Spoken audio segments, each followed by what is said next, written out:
सुरुवातीला एक नजर आजच्या ठळक घडामोडींवर। सिंधुदुर्ग समुद्रात पोहण्यासाठी उतरलेल्या पुण्याच्या 4 मुलींचा मृत्यू तर एक मुलगा बेपत्ता। खेड भरणे येथे 12,73,110 रुपयाची फसवणूक प्रकरणी 5 जणांवर गुन्हा दाखल। रत्नागिरी जिल्हा कबड्डी असोसिएशन संलग्न महाराष्ट्र राज्य कबड्डी असोसिएशन यांची वार्षिक सर्वसाधारण सभा संपन्न। दापोली येथे 12 डिसेंबर रोजी शिवसेना पदाधिकारी मेळाव्याचे आयोजन आणि श्री संत गाडगेबाबा सभागृहाचा उद्घाटन सोहळा मान्यवरांच्या हस्ते पार। आता पाहूया सविस्तर वृत्त। सिंधुदुर्ग देवगड समुद्र किनाऱ्यावर मोठी दुर्घटना घडली आहे। पर्यटनासाठी आलेले 5 पर्यटक बुडालेत। यामधील 4 मृतदेह मिळाले तर 1 जण बेपत्ता आहे। उपलब्ध माहितीनुसार हे सर्व पर्यटक पुणे येथील खासगी सैनिक अकॅडमीचे विद्यार्थी आहेत। मृत्यू झालेल्यांमध्ये 4 मुलींचा समावेश आहे तर 1 मुलगा बेपत्ता आहे। दुपारी 3 ते 4 वाजण्याच्या सुमारास ही घटना घडली आहे। पिंपरी चिंचवड येथील सैनिक अकॅडमीची 35 जणांची सहल देवगड येथे आली होती। समुद्रात अंघोळीसाठी 5 जण उतरले होते, त्यावेळी 5 जण बुडालेत। सर्व मृतदेह ग्रामीण रुग्णालयात हलवण्यात आले। मृतांमध्ये प्रेरणा डोंगरे, अंकिता गायटे, अनिशा पडवळ, पायल बनसोडे यांचा समावेश आहे तर राम डिचलकर बेपत्ता आहे।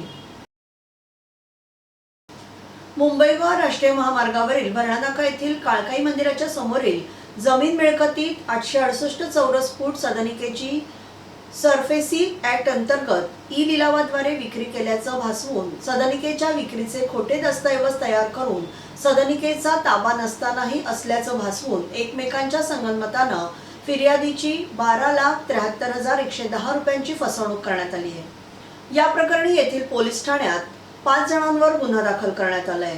या गुन्ह्याची फिर्याद गजेंद्र विठ्ठलदास खेडेकर राहणार भरणे-नाका यांनी दाखल केली आहे। मुख्यमंत्री एकनाथजी शिंदे यांच्या आदेशाने दापोली येथील रसिक रंजन हॉल येथे 12 डिसेंबर 2023 रोजी 10:30 वाजता दापोली विधानसभा मतदारसंघातील शिवसेना युवासेना महिला आघाडी पदाधिकारी मेळाव्याचे आयोजन करण्यात आलं असून सदर मेळाव्यामध्ये आमदार योगेशदादा कदम आणि रायगड लोकसभा मतदारसंघाचे शिवसेना निरीक्षक मंगेश सातमकर मार्गदर्शन करणार आहेत। सदर मेळाव्याला विविध क्षेत्रातील मान्यवर उपस्थित राहणार आहेत। तरी शिवसेना युवासेना महिला आघाडी तालुका खेड दापोली मंडणगड उपतालुका प्रमुख, विभाग समन्वयक, विभाग प्रमुख, जिल्हा परिषद, पंचायत समिती सदस्य, नगरसेवक, शाखा प्रमुख, शिवदूत, उपशाखा प्रमुख, गट प्रमुख, बूथ प्रमुख, सरपंच, उपसरपंच, ग्रामपंचायत सदस्य, शिवसेनेचे सर्व अंगीकृत संघटनेचे पदाधिकारी, आजी माजी पदाधिकारी, लोकप्रतिनिधी यांनी मेळाव्याला उपस्थित राहण्याचं आवाहन करण्यात आलंय। खेड येथील श्री संत गाडगेबाबा समाजसेवा संस्थेतर्फे श्री संत गाडगेबाबा सभागृहाचा उद्घाटन सोहळा मान्यवरांच्या हस्ते पार पडला। यावेळी महाराष्ट्राचे प्रदेशाध्यक्ष राजेंद्रजी खैरनार, महाराष्ट्र सहाय्य समिती अध्यक्ष दिलीप शिंदे, रायगड जिल्ह्यातील भाऊ कदम तसेच विविध जिल्ह्यातील पदाधिकारी उपस्थित होते। महाराष्ट्र राज्याचे माजी पर्यावरण मंत्री रामदासभाई कदम आणि दापोली मतदारसंघाचे आमदार योगेशदादा कदम यांच्या प्रयत्नातून वाडी बीड ते रसाळगड रस्ता तयार करणे मंजूर झाला असून या रस्त्याच्या भूमिपूजनाचा कार्यक्रम पार पडला। यावेळी वाडी बीड गावातील शाखा प्रमुख प्रकाश कदम, ग्रामपंचायत सदस्य जानू शिंदे, साळुंखेताई, सर्व ग्रामस्थ आणि महिला आघाडी उपस्थित होते। तसेच आस्थान विभागाचे विभागीय संघटक प्रकाश मोहिते, विभागीय सचिव दिलीप साबळे, विभागीय संपर्क प्रमुख महेश मोरे, उपविभाग प्रमुख महिपत घोलप, बिरमणी गावचे सुपुत्र शशिकांत मोरे, बीड गावचे सूर्यकांत कदम आदी मान्यवर उपस्थित होते। दापोली तालुक्यातील शिरसिंगे गावी श्री शिंगेश्वर ग्रामस्थ मंडळ आणि मुंबई ग्रामस्थ महिला मंडळ यांच्या संयुक्त विद्यमानं उत्पत्ती एकादशीच्या निमित्ताने हरिजागर सप्ताहाचं आयोजन करण्यात आलं होतं। या कार्यक्रमाचं औचित्य साधून दापोलीचे माजी सभापती किशोरभाई देसाई यांनी सदिच्छा भेट दिली। या प्रसंगी त्यांचं स्वागत करताना शिंगेश्वर मंडळाचे पदाधिकारी उपस्थित होते।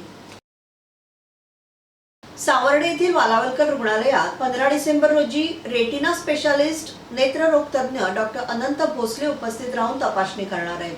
तसेच 16 डिसेंबर 2023 रोजी टाटा मेमोरियल रुग्णालयाचे सुप्रसिद्ध कर्करोग तज्ञ डॉक्टर श्रीपाद बाणावली वालावलकर रुग्णालयातील ओपीडी मध्ये उपलब्ध राहणार आहेत। तरी संबंधित रुग्णांनी याचा लाभ घेण्याचे आवाहन आयोजकांतर्फे करण्यात आले आहे। मराठा क्रांती स्वराज्य संघटना राष्ट्रीय संस्थापक अध्यक्ष सदानंदराव भोसले, राष्ट्रीय अध्यक्ष विजयराव कदम, राष्ट्रीय सरचिटणीस प्रदीप मोरे यांच्या सूचनेनुसार पिंपरी चिंचवड यांच्याकडून संभाजी ब्रिगेड यांच्या साखळी उपोषणाला जाहीर पाठिंब्याचं पत्र देण्यात आलं। यावेळी महाराष्ट्र राज्य अध्यक्ष गुरुनाथ यशवंतराव, मंगेश चव्हाण अध्यक्ष पिंपरी चिंचवड, दत्ता गोडसे उपाध्यक्ष पश्चिम महाराष्ट्र, महेश कदम अध्यक्ष खेड तालुका, अविनाश घाडगे सामाजिक कार्यकर्ते व इतर मान्यवर उपस्थित होते। लायन्स क्लब खेडचे अध्यक्ष रोहन विचारे यांना दापोली मतदारसंघाचे माजी आमदार संजयराव कदम यांनी वाढदिवसाच्या शुभेच्छा दिल्या। यावेळी शिवसेना शहर प्रमुख दर्शन महाजन, खेड नगर परिषदेचे माजी नगराध्यक्ष विजय चिखले, ओमकार गोंदकर, देवसडे ग्रामपंचायत माजी सरपंच नाना सावंत, शहर आयटी सेल अधिकारी मधुर चिखले, युवा सेना उपशहर अधिकारी सुशील चव्हाण, राजा जयसर आदी उपस्थित होते। खेड कुंभाराळी येथील रस्त्याची अवस्था दयनीय झाली असून या रस्त्यावरून वाहनांना जाण्या येण्यासाठी तारेवरची कसरत करावी लागते।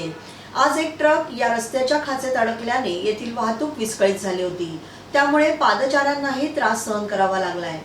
प्रशासनानं याकडे लक्ष देण्याची मागणी संबंधित लोकांकडून होते। खेड तालुक्यातील सुसेरी नंबर 2 येथे दरवर्षीप्रमाणे श्री दत्त जयंती उत्सव गुरुवार दिनांक 21 ते बुधवार दिनांक 27 डिसेंबर या कालावधीत संपन्न होणार आहे। 21 रोजी सकाळी 7:30 वाजता ध्वजारोहण आणि तोरण पूजा करून उत्सवाचा शुभारंभ करण्यात येणार आहे। 21 ते 27 रोज सकाळी श्रींची पूजा, अभिषेक, श्री गुरुचरित्र सप्ताह पारायण आणि दुपारी आरती। 23 ते 25 रोजी रात्री 8 वाजल्यापासून आरती, मंत्रपुष्प, भजन आणि हबप शरदबुवा तांबे यांचं सुश्राव्य कीर्तन। 26 रोजी सायंकाळी 5 वाजता प्रदोषकाळी जन्मकीर्तन, 9 वाजता आरती, मंत्रपुष्प आणि खेमनाथ प्रासादिक भजन मंडळाचं भजन। 27 रोजी दुपारी महाप्रसाद, रात्री 9 वाजता आरती, मंत्रपुष्प आणि भजन, पहाटे 5 वाजता ललिताचं कीर्तन आणि उत्सवाची सांगता करण्यात येणार आहे। तरी सर्व भाविकांनी सर्व कार्यक्रमास उपस्थित राहून दर्शनाचा आणि प्रसादाचा लाभ घ्यावा, तसेच उत्सवासाठी यथाशक्ती अर्थसहाय्य करावं अशी विनंती करण्यात आली आहे। रत्नागिरी जिल्हा कबड्डी असोसिएशनची वार्षिक सर्वसाधारण सभा रत्नागिरी जिल्हा कबड्डी असोसिएशनचे अध्यक्ष सचिनबाई कदम यांच्या प्रमुख उपस्थितीत पार पडली। जिल्ह्यातील 9 तालुक्यातील सुमारे 100 सदस्य उपस्थित होते। कबड्डीमध्ये होत असलेले नवीन नियम आणि नवीन खेळाडू यांच्या निवडीबाबत सविस्तर चर्चा झाली। लवकरच जिल्हा कबड्डी असोसिएशन निवडणुकीबाबत राज्य असोसिएशननी दिलेल्या सूचना यावर चर्चा करण्यात आली। सर्वसाधारण सभा ही खेळीमेळीच्या वातावरणात संपन्न झाली। यावेळी सचिव रवींद्र देसाई, खजिनदार जोशी काका, असोसिएशनचे सदस्य बाबा नामुष्टे, भाऊ पवार, नयन साडविलकर, नेत्रा मॅडम, जिल्ह्याचे सदस्य उपस्थित होते। या सर्वांचं स्वागत खेड तालुका कबड्डी असोसिएशनचे अध्यक्ष सतीश उर्फ पप्पू चिकणे आणि असोसिएशनचे सदस्य यांनी केले।